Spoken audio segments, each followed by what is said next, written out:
The new DCU's first project just offered a wild look at Wonder Woman on screen. Welcome to Stats In. If you're just joining us, please subscribe and don't forget to turn on notifications bell for more video. DC Studios gave fans a particularly surprising look at Wonder Woman from the upcoming DCU reboot. It has been a disappointing couple of years for Diana Prince after the confirmation that Gal Gadot will not reprise her role as Wonder Woman in the new DCU. However, following her portrayal in the DCU, a new actress will take over the iconic character as James Gunn and Peter Safran build their new universe. As of writing, fans are still waiting to find out when this universe's Princess of Themyscira will make her official debut alongside DC's other top names. DC Studios shocks fans with first look at Wonder Woman. At the end of the latest episode of Creature Commandos, Cheers to the Tin Man, a teaser for next week's episode was included, with a captured Cersei showing Waller and her squad the apocalyptic future she was trying to prevent. This new teaser showed more dead superheroes like David Corenswet's version of Superman, including Wonder Woman, impaled on spikes. Diana's iconic tiara is even given extra prominence in the foreground, spattered in blood. Alongside Diana are other heroes, as seen in the image above from left to right: Millie Alcock Supergirl, Isabella Merced's Hawkgirl, Booster Gold, Wonder Woman, and Damian Wayne. Unlike Gal Gadot's Wonder Woman, this version isn't sporting a gladiator skirt but her classic star-spangled briefs. However, it's unknown if this will reflect her final design in the DCU, since this is still just a vision from Cersei. When will Wonder Woman join the DCU in full? While this tease of Wonder Woman in the DCU is certainly exciting, Creature Commandos is far from likely to introduce her as a fully fledged character. For the time being, there are no definitive signs when that could become a reality. Chapter 1, Gods and Monsters, will deliver the Paradise Lost series on Max, a story exploring the earliest days of Themyscira long before Diana Prince's birth. This show will help establish the women-led island nation as a world power, and it should tease Diana's origin story within the new DCU as well.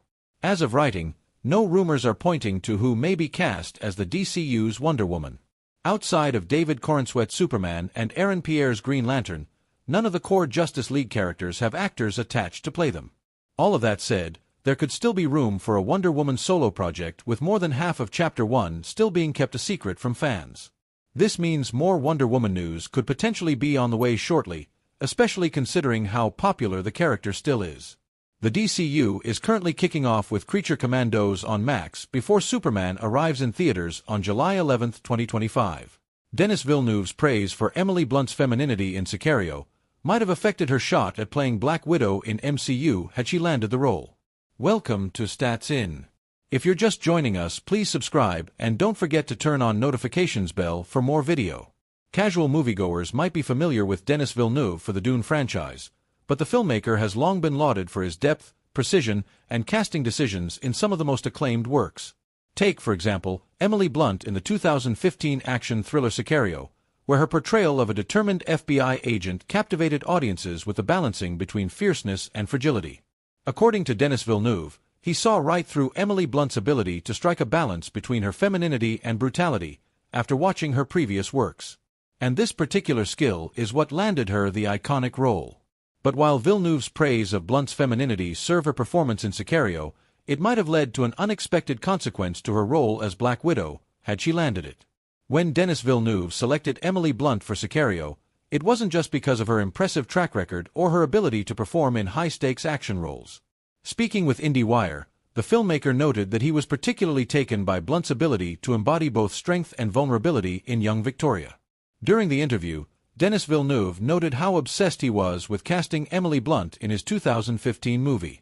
However, he initially felt that his desire wouldn't be fulfilled, since Blunt had just given birth to her daughter Hazel in 2014.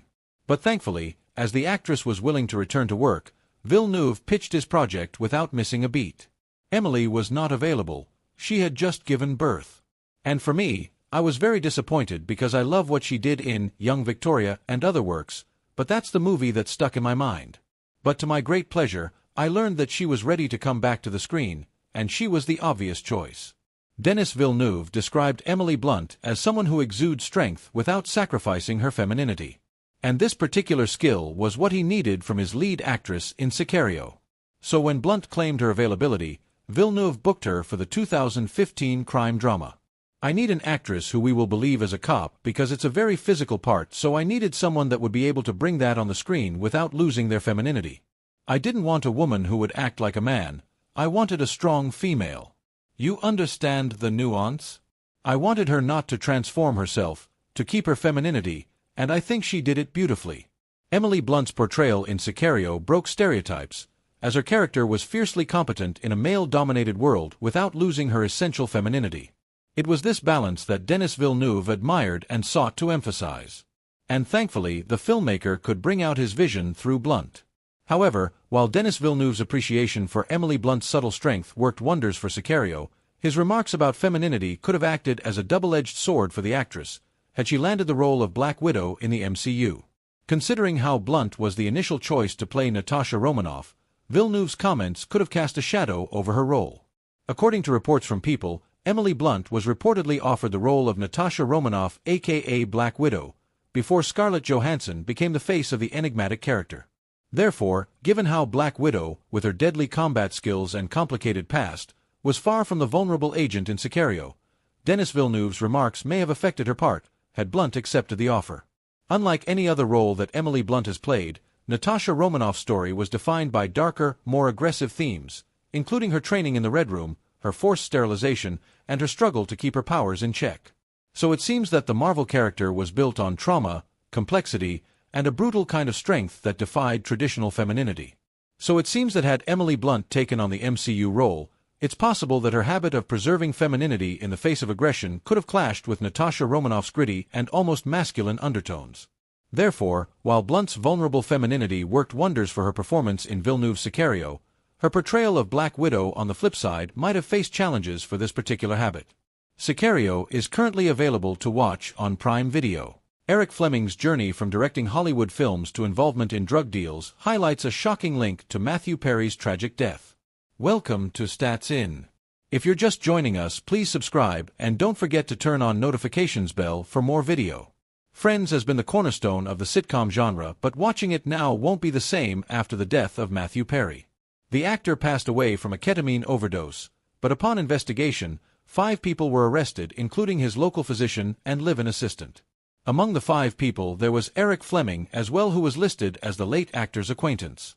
And in this investigation, he was presented as a middleman in the entire ketamine scheme. But before this controversy, Fleming also had a brief Hollywood career and directed a movie featuring the likes of Scarlett Johansson and Eva Mendes. Matthew Perry's death was quickly embroiled in scandal when the authorities charged 5 people for being linked to his ketamine overdose. Things became even more suspicious when his live-in assistant, as well as 2 doctors and a drug dealer nicknamed Ketamine Queen, were arrested. Among these, there was one named Eric Fleming as well.